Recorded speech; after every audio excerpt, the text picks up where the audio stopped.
Hello, my name's Andrea Smalley and I'm going to be discussing the interview process, both in terms of what to expect, how to best prepare, as well as tips to succeed in the interview itself. First of all, congratulations. For many of you, to be offered an interview means you have already succeeded in the first and arguably most vigorous stage in the selection process, chosen from seeing your CV and covering letter and filtered from their assessment of this. In terms of your preparation, the first thing to remember is to relax and begin to organise yourself.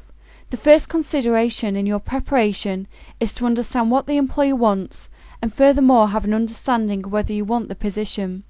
It's worth noting that even if you feel you don't want the position, going through the interview is all good practice. All this together requires research. In order to begin your research, it is vital to have an understanding of what the employer wants from you. They want you to demonstrate an understanding of the company, as well as your specific job role. It's good to have specific examples of how you can demonstrate the skills in the job specification from your previous work experience, as well as having enthusiasm for the role, a confident persona, and being well presented. The rule of thumb is to be formal in both dress code and approach.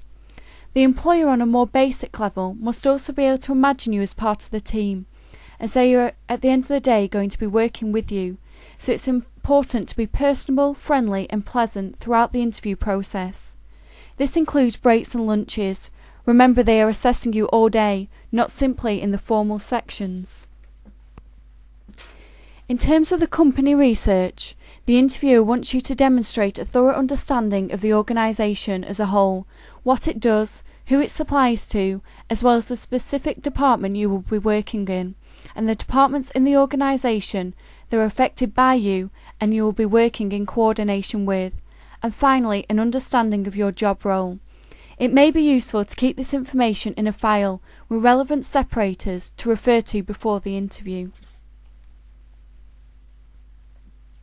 It will also help if you can practice potential questions by either writing them down or better still getting a friend or family member to ask you questions. The questions are going to be mainly directed by the skills and personal qualities required for the post, so prepare specific examples to the personal specification about your job role. Always use I, not we, as the interviewer wants to see what you have achieved, not the rest of your previous team. For example, I was part of a team that designed and produced a web page. My specific role was to, and this has given me XYZ skills which I can apply to and relate back to the question. Finally, expect to have to expand on your CV and have details of skills, hobbies and achievements which you have stated. During your preparation for your interview, prepare your clothes and ensure they are washed, ironed and hanging waiting for you before the interview day itself. Also get a map of the location and, if possible and sensible to do so, complete a practice run to save stress of getting lost on the morning itself. If the interview is a distance away, it may also be worth staying over the night before. Also ensure your CV, portfolios and other such marketing materials are together and organised beforehand, along with any documentation the company may have already given you, such as parking permits and the name of the person and room to go to on arrival, so you are not stumbling at reception. It may also help to print the job specification to refer to. All of these elements being organised will minimise unnecessary stress on the day itself. In terms of the type of interviews, there can be phone interviews, which usually occur as a preliminary interview before being called to a second interview in person.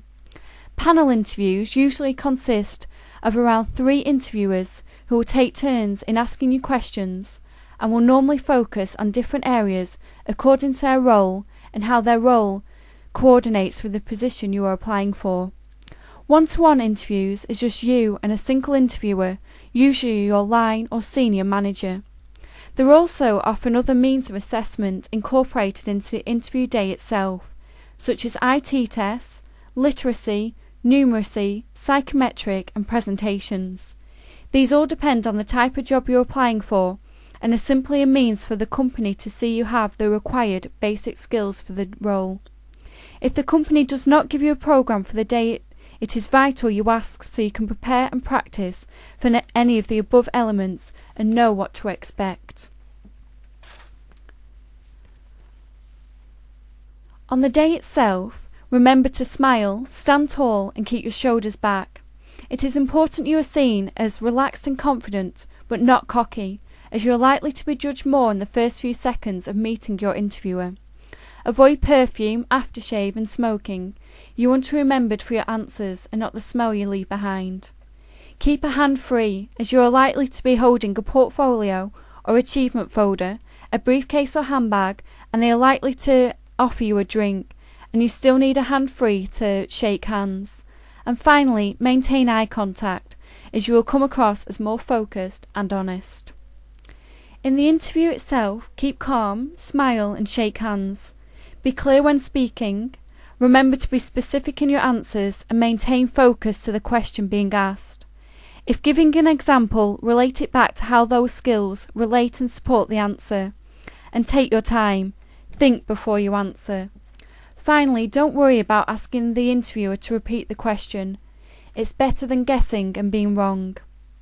Finally, remember the day is there for you too, so pre-prepare any questions you may have about, for example, hours, who you'll be working with, size and locations of the team, and any up-and-coming projects. And when asked if you have any questions at the end, simply check the list. If all questions were answered, don't worry about saying no thank you, I think they've all been answered during the interview. And finally, don't ask about pay, holidays, bonuses, etc. until later. At the interview, they will tell you how they will respond and the expected time frame. If they don't, ask. This may be by phone or letter, and you may find if you were successful, this is simply to the next stage, i.e. second interview. If you don't get the post or asked to return to the next stage, ask for feedback. This may help you in your next interview, and remember, stay positive. The more interviews you go to, the more likely you are to be offered a job. Finally, good luck. And as always, if you have any questions, simply email me at andrea.smalley@googlemail.com.